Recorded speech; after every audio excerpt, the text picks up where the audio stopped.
Allahabad high court ने 19 मई को संभल जामा मस्जिद और हरिहर मंदिर के बीच चल रहे विवाद में एक अहम फैसला सुनाया है। कोर्ट ने मुस्लिम पक्ष की याचिका को खारिज करते हुए कहा कि मस्जिद के सर्वे पर रोक नहीं लगाई जाएगी।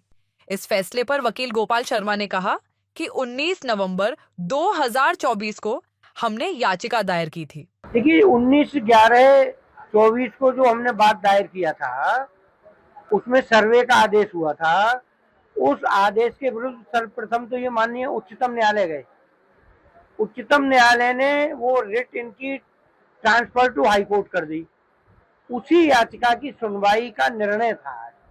सुनवाई हो चुकी थी, उसका निर्णय आना था, वो निर्णय आ गया और हम उस निर्णय का स्वागत करते हैं। क्या निर्णय? निर्णय याचिका खारिज कर दी उन्होंने। उसका मतलब जो न्यायालय द्वारा निर्णय दिया गया था सर्वे का, वो निर्णय उचित नियमानुसार था, अकॉर्डिंग टू सीपीसी था। आगे आपकी तरफ से क्या तैयारी है? हमारी तरफ से तो ट्रायल होगा, ये तैयारी है। ट्रायल में जो भी साक्ष्य न्यायालय में होगा उसे देंगे।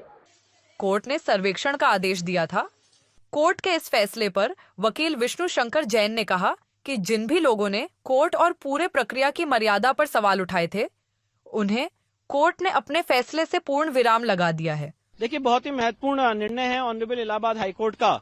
और जितने लोगों ने देश में भ्रम फैलाया था कि ऑनरेबल सिविल जज सीनियर डिवीजन चंदौसी ने 19 नवंबर को सर्वे कमिश्नर जो अपॉइंट किया था वो गलत अपॉइंट किया था और उस अपॉइंटमेंट करने से पहले मस्जिद कमेटी को सुनना चाहिए था, ये एक बात पूरे देश में फैलाई गई थी कि हमें बिना सुने कैसे सर्वे कमिश्नर को नियुक्त कर दिया गया। आज उस प्रपोजिशन ऑफ लॉ को कोर्ट ने सिरे से खारिज कर दिया है।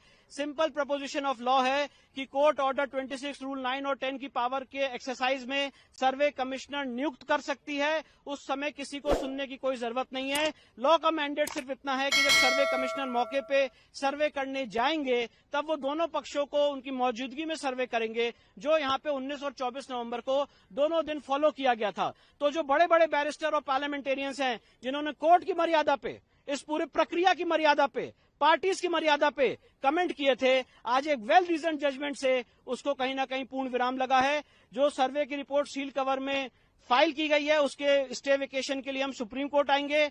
साथ ही साथ ऑनरेबल हाई कोर्ट ने ट्रायल पे स्टे लगा हुआ था उस स्टे को वेकेट कर दिया है। इसका अर्थ यह है कि अब वहां पे ट्रायल आगे फर्दर बढ़ेगा। प्लेसेस ऑफ वर्शिप एक्ट इसमें लागू नहीं होता है क्योंकि दोनों पार्टीज का ये एडमिटेड केस है कि ये एक एएसआई प्रोटेक्टेड मॉन्यूमेंट है 1958 का और एएसआई एक्ट 1958 से ये गवर्न होता है। तो इसलिए प्लेसेस ऑफ वर्शिप एक्ट के सेक्शन 4 सब क्लॉज 3A में लिखा हुआ है कि जो मॉन्यूमेंट एएसआई एक्ट से गवर्न होते हैं वहां पे प्लेसेस ऑफ वर्शिप एक्ट लागू ही नहीं होगा।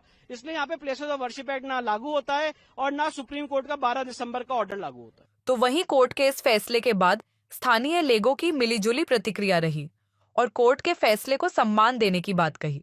हिंदू पक्ष के लिए ये फैसला जो आज आया है, हम सभी लोगों के लिए ये अच्छी बात है और ये फैसला कोर्ट ने स्वीकार भी करा कि ये हरिहर मंदिर था और हमारे पूर्वज भी यही कहते थे कि हरिहर मंदिर है और हम यही सुन के आए हैं कि हरिहर मंदिर ही होना चाहिए। ये तो अब अच्छी बात है, इसकी सुनवाई होगी और सर्वे होगा दोबारा से।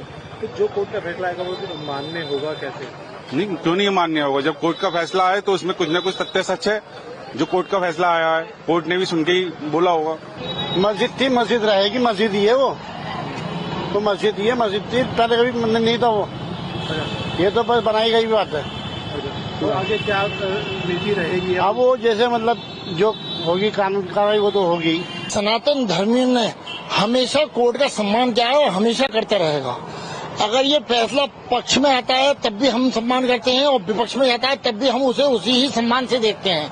और इस बात की प्रसन्नता की बात है कि वह जो ये फैसला आया है और जो इंतजामिया कमेटी को जो सुप्रीम कोर्ट ने फटकार लगाई है उससे हमें बहुत प्रसन्नता है। संभल कोर्ट ने मस्जिद का एएसआई सर्वे करने का आदेश दिया था। मस्जिद कमेटी ने हाई कोर्ट में सर्वे के आदेश को चुनौती दी थी, जिस पर फैसला सुरक्षित